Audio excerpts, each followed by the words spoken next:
बिस्मिल्लाहिर्रहमानिर्रहीम।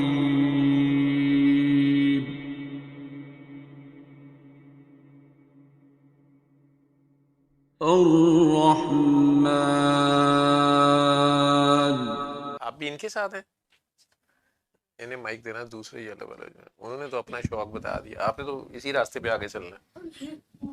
ये कंट्रोल के साथ। चंद साल के बाद ये स्टेज आगे। अस्सलाम जी वालेकुम बाबा। जी।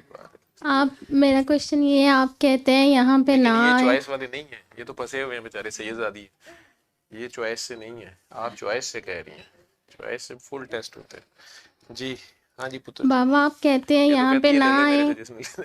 हाँ आप जी। इस बात यहाँ आने को डिस्करेज करते हैं, लेकिन हमें यहाँ पे आके सुकून फील होता है। ऐसा क्यों कौन है सा फिर? सुकून फील होता है, ये होता दुनिया को है। बताओ कौन सा सुकून फील होता है। होता है फील। यहाँ भंग हम का शरबत रिलैक्स मिल रहा फील है या करते धनिए हैं। का। रिलैक्स फील करते हैं। सारी गल है पुत्र, एसी लगा है, चाह आ रही है, कभी लंगर आ रहा है, रोटियां आ रही ने, ठीक है। नहीं बाबा, ये जेन्युइन रिलैक्स फीलिंग्स ही है, हैं। काम ना कार दे आराम ना बैठो, दम मारो दम, मिट जाए गम, बोलो सुबह शाम हरि राम। क्या था, हरि राम हरि कृष्ण हरे राम है। तो सुकून ही सुकून है। बाबा जी की वेलियां एक का काम वीडियो है। देखी थी, उन्होंने कहा था अल्लाह वालों की महफिल में बैठना भी इबादत है। तो बेसिकली तो हम यहाँ पे इबादत ही कर रहे हैं ना। अच्छा मुझे नहीं पता था। मैं मतलब आप भी सारे अल्लाह वाले हैं, शाह जी भी अल्लाह वाले हैं, तो हम मैं इबादत कर रहा हूँ। फिर ठीक है, मैंने बिठाई रखो। आप सब अल्लाह वाले हैं तो आपकी महफिल में मैं भी बैठ गया हूँ, तो चलो इबादत। वैसे तो अजान हुई है, फजर हो गई, सूरज निकला है, हराम है जो कोई 100 साल दी माई तू लैके कोई 16 साल मुसलमान उठे होए को तो यार नमाज पढ़ाइए हैं। जरा आंखें खोल पुत्र, आंखें खोल, आंखें खोल, इधर बाबा को देखो। हाँ यही यही। हाँ आंखें खोल के देखना, एक बार तो आंखें खोल के देखना, बाबा को तो आंखें खोल के देख। इधर देख, शाबाश बब्बर शेर है तू, इधर देख मुझे।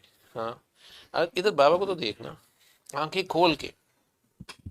ना भी पसंद होना बाबे की शक्ल है जी मौके ते, जाली बाबे दी।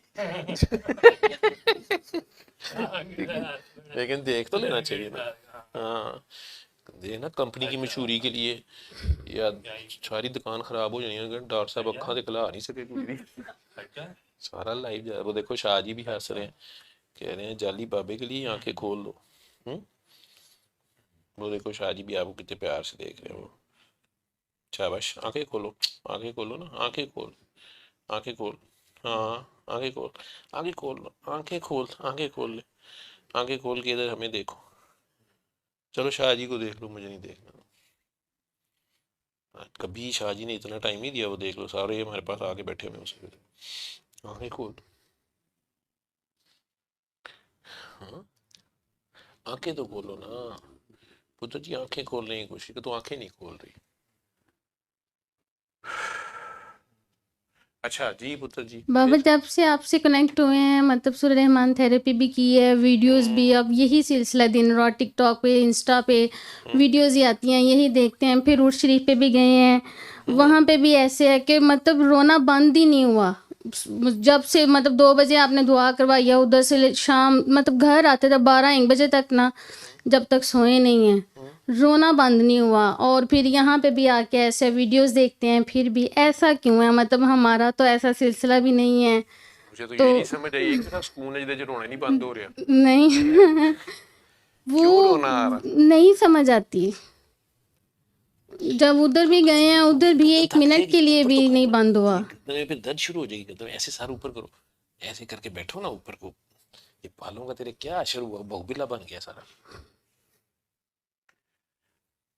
हम्म। चलो फिर वो आप लोगों को अच्छा लगता होगा, कोई दुआ के बाद रोना बंद नहीं ऐसा होता। लगता है जैसे सर पे किसी ने हाथ रख दिया, ऐसी फीलिंग्स आती है। जब से बाबा फोत हुए, कभी किसी ने सर पे हाथ ही नहीं रखा था। बस ये बात हो सकती है कि वो आपके बाबा जो हैं उनका हाथ आपको फील होता है। आंखें खोल के रखो मुझे। वो बेसिकली तो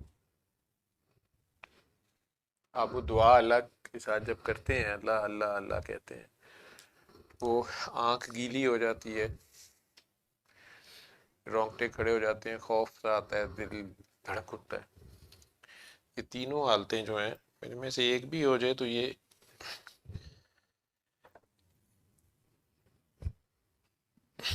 नमाज कायम होने की निशानियों में से एक निशानी है। जब मतलब हम जब भी दुआ करते हैं तो इसी तरह की कैफियत है। अब जैसे ये हम सरेंडर होने की बात करते हैं तो वो हमें कैसे पता चलेगा हमने सरेंडर कर दिया खुद को? कोशिश करते हैं। जब कोई दुआ नहीं रह जाती ना, जी। कोई दुआ रह ही नहीं जाती, ठीक है, बस अल्लाह ही रह जाता और मतलब जैसे कुछ लोग हैं, जैसे अम्मी हैं, सोचती हैं है। कि तेरा जैसे तो क्या हो जान कुड़ियां दे। बस मतलब जनरली भी जब कोई बंदा सोचता है, परेशान होता है, तो इसका भी मतलब ये होता है कि उसने सरेंडर नहीं किया। नहीं बेटा, ये तो खेल बशरी तकाज़ों में तो चलता रहता है। हम्म। अल्लाह के आगे सरेंडर करना होता है, उसकी रज़ा के आगे राज़ी होना, अपने हिस्से की कोशिश पूरी करना, उसके बाद जो नतीजा आए उसको खुशी से कबूल करना, यूँ समझ लो। अब कल एक बच्ची, ये जो जहाँ तक रिश्तों की बात है, मेरे पास कल एक बच्ची हॉस्पिटल मेरे क्लिनिक आई, 45 साल एज थी उनकी। तो वो कहती हैं कि डॉक्टर साहब, मैं पहले तो मुझे माफ़ करेंगे आप, तो फिर मैं बात बताऊंगा। तो मैंने कहा आपने तो मुझे कुछ नहीं कहा। कहती हैं कि मैं 2019 से आपको तंग कर रही हूँ मुख्तलिफ नंबर से, या ये नंबर है मेरा। और उस पर वो उन्होंने वाकई बड़े सवाल जवाब उनके उल्टे सीधे थे, क्यों माफ़ करूँ, कैसे माफ़ करूँ, ये करूँ वो करूँ, हर बार फिर बात घुमा के कहीं वो ले आती थी, बुरे वाला से थी। तो मुझे कहती हैं कि वो मैं थी। मैंने कहा अच्छा जी, आज तो आपने नाम कुछ और लिखवाया और यहाँ तो आपका कोई नाम और है। कहती हूँ मैं आपको इसलिए कहती थी कि आप कहते हैं माफ़ करें, तो मैं अपने अम्मी अब्बू को कैसे माफ़ कर दूँ। तो मैंने कहा उन्होंने आपको क्या कहा है। कहती हैं कि मैं 20 साल की उम्र से थी तो वो मुझे लोगों के आगे पेश करते थे, ट्रेस जाके ले जानी पड़ती थी, रिश्ते वाले आते थे। तो 40 साल की उम्र हो गई और ये परेड नहीं ख़त्म हुई। तो डॉक्टर साहब, इस तरह तो प्रोस्टिट्यूट के साथ भी नहीं होता, उसको भी पेश करते हैं तो पैसे तो मिल जाते हैं या। तो मेरे दिल में ये बड़ा दुख है। अब तो मैं 45+ हो गई हूँ, तो 39 की थी शायद, तो मैंने आपकी वीडियो देखी तो मुझे बड़ा गुस्सा आप पे आया कि ये क्या माफ़ करो माफ़ करो माफ़ करो का, इसको बंदे को और कोई काम नहीं आता। तो मुझे तो सारी लड़ाई अपने अम्मी अब्बू से थी। लेकिन अब मुझे ये एहसास होता है कि आप तो ठीक कह रहे थे, असल में मैं खुद भी नहीं चाहती थी मेरी शादी हो, मैं अपने अम्मी अब्बू को छोड़ने नहीं चाहती थी। वो बूढ़े थे और भाई मेरे जब छोड़ के चले गए हुए थे, और मैं चाहती थी उनकी खिदमत करूं। वो चाहते थे मेरी शादी हो, लेकिन अंदर से मैं चाहती नहीं थी। पता नहीं क्या बातें वो बोल रही थी अपनी उनकी। वो बार बार मुझे कह रही थी कि मैंने आपको बहुत तंग किया हुआ है, टीज किया हुआ है, तो मुझे माफ़ कर दें। मैंने कहा नहीं, मुझे तो आपसे कोई मसला नहीं, मुझे, मैं तो बेटा आपको जो भी जवाब सवाल जवाब थे मैं देता रहूँ जवाब। लेकिन उसकी वो जो दर्द थी ना, कि मुझे बन संवर के पेश होना पड़ता था और रिश्ते वाले रिजेक्ट करके जाते थे, वो हमारी बच्चियों की दर्द है बहुत ज़्यादा की। वो पता नहीं इधर कल्चर ऐसा बन गया है, क्यों है, ऐसा होना ही नहीं चाहिए। मेरा तो ख्याल है पहले बात हो जानी चाहिए कि आप लोग क्या ढूंढ रहे हैं, क्या नहीं ढूंढ रहे हैं। और माँ बाप बच्चियों के मजबूर होते हैं, उनका होता है किसी तरह रिश्ता हो जाए। लेकिन वो काकी के दिल पे जो गुजरती है वो किसी को नहीं समझ आती, वो रिजेक्शन की दर्द होती है। बाबा मुझे आपसे ये भी पूछना था, मतलब नींद ऐसे नहीं आती, माइंड चलता रहता है कंटिन्यूसली ना कोई सोचें, या दिन भर की रूटीन जहन में आती रहती है। तो पहले तो मैं सूरत मुल्क की तिलावत लगाती थी, तो मतलब जब से फिर ये आपसे कनेक्ट हुआ है तो मैंने वो छोड़ दी है। अब मुझे समझ नहीं आती क्या करूँ, कभी वीडियोस लगा लेती हूँ, दुआ सेशन लगा लेती हूँ, वो बीच में कभी कोई ऐड आ जाए, फिर नींद डिस्टर्ब हो जाती है। बेटा, सूरह मुल्क हो, सूरह रहमान हो, सूरह बकरा हो, सूरह कौसर हो, सारी की सारी कुरान के मालिक की खबर दे रही है ना। रूह को सुकून अल्लाह से मिलता है, तो वो कोई भी आप सुन लें, फिर उसके आगे पेश होना है ना। असल मकसद तो पेश होना है, हजूरी हासिल करना है ना। तो आप अपना फोकस, अपना ध्यान उस अल्लाह पे रखें ना, ठीक है, फिर उसकी मखलूक की खिदमत शुरू कर दें, ये कर लें, ठीक है। लोगों के मखलूक का भला कोई करना शुरू कर दें। ठीक है, जी। आंखें खोल के रखो, आंखें खोल, आंखें खोलो, आंखें खोलो, आंखें आंखें खोल, आंखें खोल, शाबाश, आंखें खोल। बाबा आप ये भी कहते हैं कि बीमारी कोई नहीं होती, मतलब ये हमारे जो रवैये होते हैं उसकी वजह से है। अब जैसे भाई को एलर्जी है, ये जो परफ्यूम से या पोलन से, ये इस तरह की एलर्जी है, उसको ये क्यों है? मैं उसे बता रही थी कि बाबा कहते हैं ये तुम लोगों से एलर्जिक होते हो, इस वजह से तुम्हें ये एलर्जी है। ये भी ज़रा बता दें। वो बहुत ज़्यादा एलर्जिक होता है, उसने हाथ नहीं धोए ऑफिस में, ऐसे है वैसे है। बेटा सोच में होती है, ठीक है, सोच जिस वक्त डर जाती है, हम डॉक्टर्स बता देते हैं आपको परफ्यूम से है, फ्रेगरेंस से है, पेंट से है, मुख्तलिफ चीज़ों से भी होती है उसे एलर्जी। लेकिन बैक और पीछे उसके अंदर भी कोई एक केमिकल होता है ना, जिससे वो कॉमन होता है उन चीज़ों में, उससे एलर्जी उसे हो रही होती है, कभी खाने की चीज़ों में, कभी कुछ। लेकिन पीछे बैक में सारी की सारी कायनात है तो एक ही अल्लाह की बनाई हुई, सारा कुछ आपस में जुड़ा हुआ है। उसको अगर उसमें से किसी भी पार्ट से आप एलर्जी खानी शुरू करेंगे, वो किसी भी फॉर्म में आएगा, आप उसे रिजेक्ट कर देंगे। आपके ख्याल में उस चीज़ के खिलाफ रिएक्शन है, ठीक है। आपके अंदर की इन्वायरमेंट का जिस वक्त बैलेंस नहीं रहेगा, हम उसे होम्योस्टेसिस बोलते हैं, डॉक्टर्स हम उसे बोलते हैं, ठीक है। तो आपके इंटरनल इन्वायरमेंट, जो आपकी सोच की इन्वायरमेंट है, वो अगर बैलेंस में नहीं रहेगी, अल्लाह ने हर चीज़ एक मीज़ान में बनाई है ना, किसी वजह से उसमें जब वक्त खराबी आती है तो खेल शुरू होता है। छोटे बच्चे के केस में तो माँ बाप खुद होते हैं, ठीक है, बच्चे का नहीं कसूर होता, माँ बाप होते हैं। बच्चे के ऊपर सिग्नल्स माँ बाप के आ रहे होते हैं, ठीक है। बड़े बच्चे के केस में बच्चा साहब खुद भी होते हैं, लेकिन कई बार अगर उसको छोटी एज से ही है तो वो पीछे से ही आ रही होती है, माँ बाप की ही आपस में जो भी उनकी सोच है या ओवरऑल उनका रिएक्शंस हैं, वो बच्चे में भी रिफ्लेक्ट कर रहे होते हैं। लेकिन जब बड़ा हो जाता है फिर काफ़ी हद तक वो अपनी सोच को खुद मालिक होता है। और किसी ना किसी माँ बाप की कई बार उसके साथ एक्स्ट्रा इमोशनल अटैचमेंट होती है, वो उसे इफेक्ट कर रही होती है। हम कई बार उसे कहते हैं कि इसको छोड़ दो, आज़ाद छोड़ो, इसको अल्लाह के हवाले करो। वो लेकिन फिर उसका अपना टेस्ट ज़रूर होता है, अपनी सोच, अपनी सोच को वो अपने अल्लाह पे ले आए, ठीक है। अल्लाह के आगे सरेंडर करना पड़ता है ना, अल्लाह जैसे रखे, जो दे उसे खुशी खुशी ले लो, और जिस चीज़ से सरकार मना करें या अल्लाह मना करें उससे मना हो जाए, जो वो दे उसे खुशी खुशी ले लें, ठीक है। और जो पुरानी यादें हैं उसमें आपका कुछ भी है उसे आप माफ़ कर दें, लेट गो कर दें, दुआ दे दें, ठीक। देखो, मेरी ऐसी बचपन से लेके अब तक की ऐसी गलतियां हैं, लोगों के लिए हो सकता है कईयों के लिए वो कोई गलतियां ना हो या वो समझें कि ये कोई क्या गलती है, लेकिन ऐसे गुनाह गलतियां हैं कि मैं तो अल्लाह मियाँ से अभी कहता हूँ कि अल्लाह मियाँ उस दिन कोई वीडियो न चला दी सबके सामने, ठीक है।